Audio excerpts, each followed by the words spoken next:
Já parou para pensar que, por trás de toda a magia do Natal, das luzes cintilantes, dos presentes embrulhados com carinho, das ceias fartas e das músicas que aquecem o coração, existe uma história, uma narrativa milenar que é o verdadeiro motivo de toda essa celebração?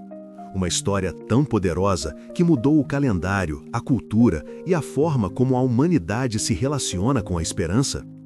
Hoje, meu amigo, minha amiga, quero te convidar para uma viagem no tempo.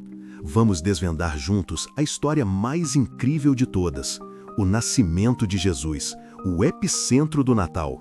Não importa se você é super religioso, se tem uma fé diferente ou se simplesmente adora o clima natalino. Essa é uma história universal de amor, coragem, fé e um começo novo que impactou bilhões de vidas. E o mais legal é que vamos contá-la de um jeito leve, como se estivéssemos batendo um papo gostoso, sem jargões complicados, apenas o coração da história. Pensa comigo, há mais de 2000 anos, o mundo era um lugar bem diferente. A gente não tinha internet, nem carros, nem luz elétrica. A maior parte do planeta estava sob o domínio do Império Romano, uma potência gigante que controlava muitas terras, incluindo uma pequena região no Oriente Médio chamada Judéia. Era um tempo de expectativas, de anseios por mudança, especialmente para o povo judeu, que sonhava com a chegada de um Messias, um libertador, que traria justiça e paz. Eles esperavam um rei poderoso, um guerreiro, alguém que viria para derrubar os opressores e restaurar a glória de Israel. E é nesse cenário que nossa história começa. Mas, para surpresa de todos, o plano de Deus para trazer esse Messias ao mundo não seguiu o roteiro esperado. Ele não escolheu um palácio grandioso, nem uma família de nobres ou de grande poder político. A história do Natal é, acima de tudo, uma história de humildade, de simplicidade e de um amor que transborda em lugares inesperados. Vamos para uma pequena cidade, quase desconhecida, chamada Nazaré. Ali vivia uma jovem mulher chamada Maria. Ela era uma moça simples, pura de coração, noiva de um carpinteiro chamado José. Os dois tinham planos de se casar, de construir uma vida juntos, como tantos casais hoje em dia. Maria era devota, seguia as tradições de seu povo e provavelmente tinha uma vida tranquila, sem grandes sobressaltos. Até que um dia, sua vida virou de cabeça para baixo de um jeito que ninguém poderia imaginar. Um anjo, sim, um anjo de verdade, apareceu para ela. O nome dele era Gabriel e ele veio com uma mensagem que ia mudar não só a vida de Maria, mas a história de toda a humanidade. Gabriel saudou Maria de um jeito muito especial. Salve, agraciada, o Senhor é contigo. Imagina o susto de Maria, uma aparição dessas, uma saudação tão grandiosa para uma moça tão comum? Ela ficou confusa, talvez até um pouco assustada. Mas o anjo continuou, explicando que ela havia encontrado graça aos olhos de Deus e que ela conceberia e daria à luz um filho e o chamaria Jesus. E não era só isso, ele seria grande, seria chamado Filho do Altíssimo e reinaria para sempre, seu reino não teria fim. Maria, com toda a sua humildade e pureza, fez a pergunta mais natural do mundo: como isso acontecerá se sou virgem? E o anjo Gabriel explicou que o Espírito Santo viria sobre ela e o poder do Altíssimo a cobriria. E para provar que nada é impossível para Deus, ele ainda contou que sua prima Isabel, que já era idosa e considerada estéril, também estava grávida. A resposta de Maria é um dos momentos mais tocantes de toda a Bíblia. Depois de toda essa revelação inacreditável, ela simplesmente disse: "Aqui está a serva do Senhor, que me aconteça conforme a tua palavra." Que fé, que coragem! Ela aceitou um plano que era muito maior do que ela podia entender, confiando plenamente em Deus. É uma lição de entrega e de confiança que ecoa até hoje. Mas e José, o noivo de Maria? Pensa na situação dele. De repente, a mulher que ele amava, com quem ele planejava casar, aparece grávida e ela diz que é por obra do Espírito Santo. Em uma sociedade onde a reputação era tudo e onde uma gravidez fora do casamento era algo extremamente grave, José se viu numa encruzilhada. Ele era um homem justo e não queria expor Maria à humilhação pública. Seu coração estava dividido entre o amor por ela e o que a lei exigia. Ele decidiu, então, romper o noivado em segredo para protegê-la. Mas, de novo, Deus interveio. Um anjo apareceu a José em um sonho, explicando toda a situação. Contou que o filho que Maria esperava era de fato do Espírito Santo e que ele nasceria para salvar o seu povo dos pecados deles. José, assim como Maria, demonstrou uma fé e uma obediência admiráveis. Ao acordar, ele fez exatamente o que o anjo havia dito, aceitou Maria como sua esposa e assumiu a paternidade de Jesus. Imagina o amor, a confiança e a força desses dois jovens. Eles estavam embarcando em uma jornada que mudaria tudo. E é aqui, neste ponto da nossa história, que eu faço uma pequena pausa. Estamos mergulhando em uma narrativa tão profunda, tão cheia de significado e de esperança.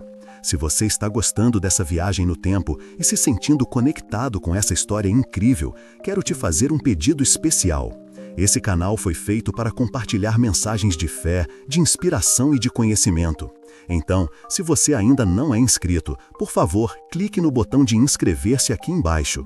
Ajude a nossa comunidade a crescer e a levar essas boas novas para mais pessoas. E se essa história está tocando seu coração, se você sente essa energia de amor e esperança, deixe um amém nos comentários. É um sinal de que estamos juntos nessa jornada de fé e de que essa mensagem faz sentido para você. Sua participação é muito importante para nós. Agora, vamos continuar nossa aventura. Maria estava grávida e a hora do nascimento se aproximava. Mas o mundo, como eu disse, era regido pelo Império Romano. E César Augusto, o imperador, teve uma ideia. Ele queria fazer um censo, uma contagem da população para fins de impostos. Isso significava que todo mundo tinha que ir para a sua cidade de origem para se registrar. José era da cidade de Belém, a cidade do rei Davi, de onde se esperava que o Messias viesse.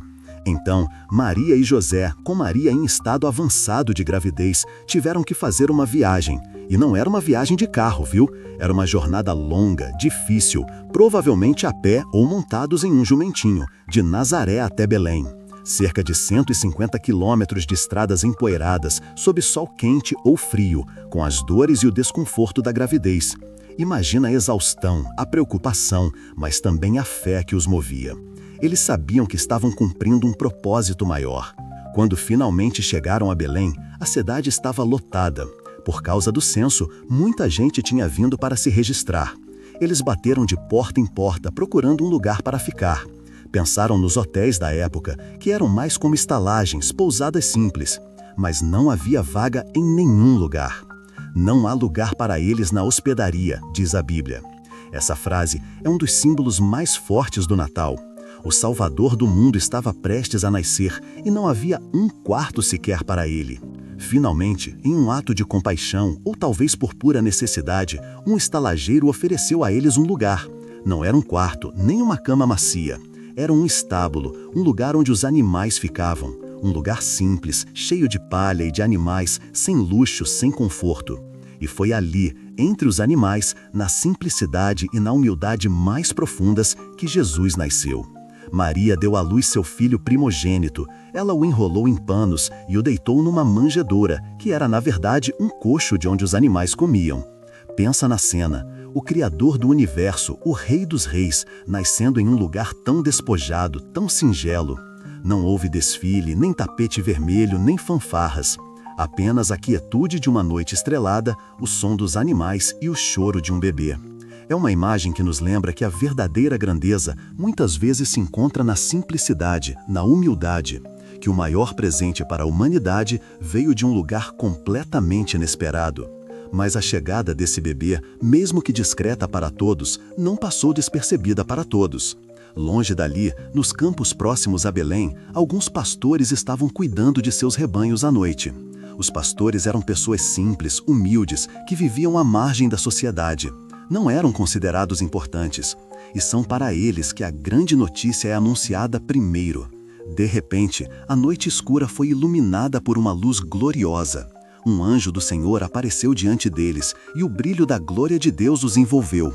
Os pastores ficaram apavorados, é claro, mas o anjo os acalmou, dizendo: "Não temais, porque eis que vos trago boas novas de grande alegria, que será para todo o povo.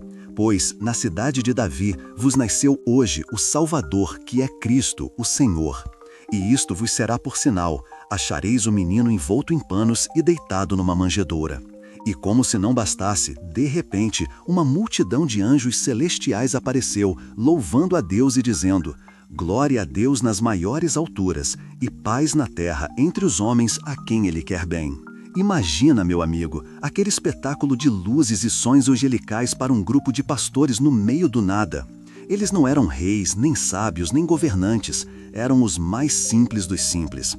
Isso nos mostra que Deus não faz distinção de pessoas. A boa notícia do nascimento de Jesus é para todos, especialmente para os humildes de coração. Depois que os anjos foram embora, os pastores, cheios de alegria e admiração, disseram uns aos outros: Vamos já até Belém e vejamos isso que aconteceu e que o Senhor nos deu a conhecer. E eles foram apressadamente e encontraram Maria, José e o bebê deitado na manjedoura, exatamente como o anjo havia dito. Ao verem o menino, os pastores contaram a